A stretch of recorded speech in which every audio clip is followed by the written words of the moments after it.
Welcome to my official review of Olympic National Park.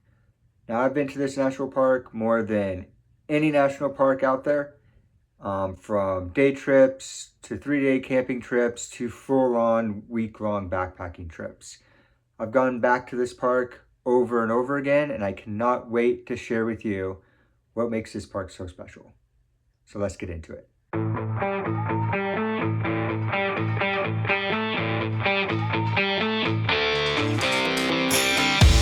So this national park holds a very special place in my heart because my late grandmother was a retired national park ranger for the Olympics. And she was the one that introduced me to this national park. She actually made this shirt for the National Park Service. And I love this shirt. It's beautiful. She actually taught me how to do this. It's just a great way to remember her by, and I love this shirt. I keep it very close to me. But with that, let's get into one of my favorite segments, which is some fun, interesting, and unique facts about Olympic National Park. Some of these came from her. Number 5. All right, here we go. At the time in 2014, the Elwha River Dam Removal Project was the largest dam removal project of its kind in the world, opening up over 70 miles of salmon and steelhead spawning habitat for the first time in over a century. Number 4. The temperate rainforest of Olympic National Park receives over 12 feet of rain per year. Even the town of Forks receives over 10 feet of rain, making it the rainiest city in the continental United States. This distinguishment was one of the main reasons Stephenie Meyers chose its location for her Twilight novels. Number 3. Even though the temperate rainforests around the Olympics receive over 12 feet of rain, places that are in the rain shadow of the mountains, like Sequim, Washington, only receive 16 inches of rain on average. Aviator pilots and meteorologists often referred to this area as the blue hole because of the lack of clouds. Number 2. Mount Olympus is the highest point in the Olympics at 7,980 feet. It is one of the most isolated mountains in the state, and the only way to see it, other than hiking miles and miles, is at Hurricane Ridge on a clear day.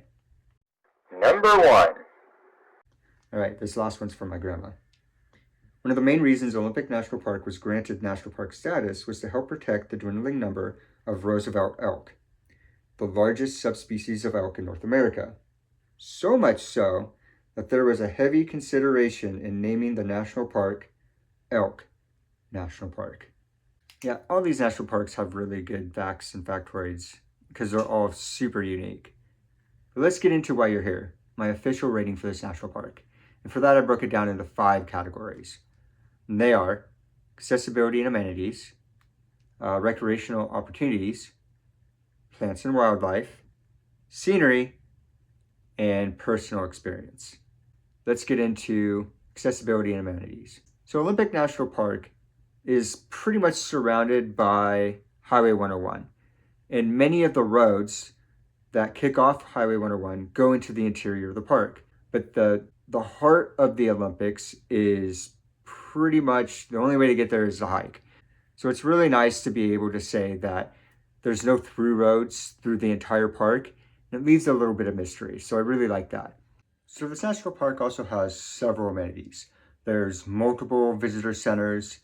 You have lodges that you can stay at. You have cabins you can stay at.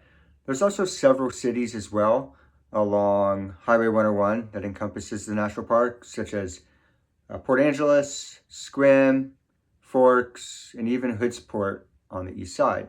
So this park gets high marks in that category. Now let's jump into our next category, recreational opportunities. So this national park is a mecca for different recreational opportunities, the main one being hiking. This is a national park for hiking. No matter how many times you come to this national park, there's going to be trails that you're going to want to do again, or there's always something new that you'll want to experience. There's a little for everyone here. In addition to that, you have skiing, you have snowshoeing, you can go boating. It also has some absolutely stunning scenic drives. So no matter what you want to do, it's probably something that you can do at this national park. So this park receives high praise there. All right, plants and wildlife.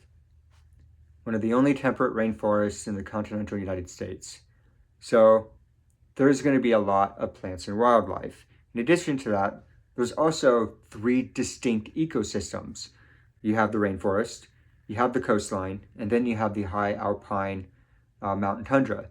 You have so many different plants and animals. You have over 1,400 different types of plants, over 300 species of birds, numerous different types of fish and mammals, amphibians. There's so much to see here. I've seen deer, seen sea lions, sea otters, elk. So I've seen so much wildlife at this national park. And and because there's so much wildlife, you're almost guaranteed to see something. Even mountain goats. In fact, since 2018, the National Park Service has been trying to remove mountain goats from the national park because they're non-native. So if you do see a mountain goat, they want you to report it because they are trying to get rid of them all and relocate them into the Cascades. So plants and wildlife, very high marks. Oh, banana slugs. Can't forget about the banana slugs. Now time for the 4th category, scenery. Yes, it's scenic, obviously. I mean, look at this. Like, it's just incredible. It's gorgeous. The coastline, I've argued that it's, in my opinion, the most beautiful stretch of coastline in the Pacific Northwest. It's beautiful. I mean, all of this. The only knock here is waterfalls. I mean, there's a couple of good ones, like Sorduck Falls, and Marymeer Falls is nice. I think Rocky Brook Falls on the east side. That's the only area that I think it really lacks, the waterfall department. But, I mean, I can't complain. I mean, look at this. It's stunning. So, high marks. Very high marks. All right, so the most important category, personal experience. There's a reason I keep coming back to this national park. It's amazing. I have never had a bad experience at this national park. It doesn't matter if you're here when it's raining, if it's cold, if it's sunny. It's going to be amazing. The only thing is, this park is starting to get a lot of attention. Just last year, 3.7 million people came to this national park, and for very, very good reason. This park is amazing. So there is something I really want to point out here that separates itself from a lot of the other national parks. And it took this last trip to really pinpoint it. And hear me out. I know it's going to sound silly, but just hear me out. It's the air. It's so pure here. You have thousands of miles of the Pacific where the air is coming from, and then the temperate rainforest that produces all that oxygen. How can I explain this? Oh, it's kind of like if you've ever had water from the city, and then when you go to try to have just really good pure water, it's clean, it's cold, and that's what I call a holiday tour. yes, that is exactly how it's like. It's like that. I know it might sound crazy, but next time you go to this national park, or when you go visit this national park, just keep that in mind. Really notice the air quality here. It's something truly special. So clearly this category gets the highest praise. It's amazing. So even though this national park has gotten high praise on every category, I still have a few nitpicks. Why haven't they updated the brochure? I don't know. This thing is the same brochure as when I was a kid. That was a long time ago. I mean, not that old, but old enough to be update your brochure. I don't know why they don't update it. It needs to be updated. I know I'm stretching here, but honestly, I think my biggest nitpick for this national park, the gift shops.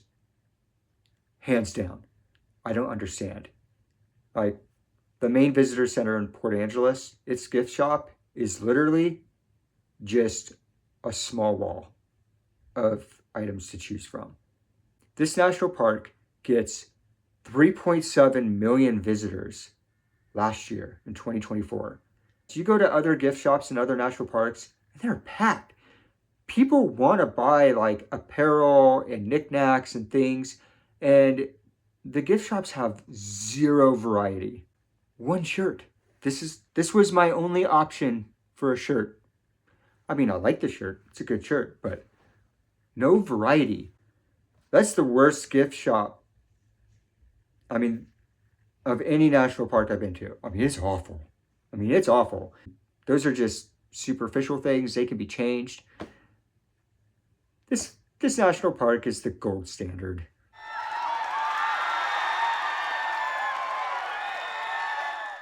Thank you guys for watching. I know I'll be posting more videos of more hikes to the Olympics. There's so much to see there. There's so much to do. And I can't wait to go back. But let me know what your favorite national park is and where you would rank the Olympics and all the national parks that you visited. I know for me, it's rated pretty high. But if you like this video, hit subscribe, and we'll see you in the next one.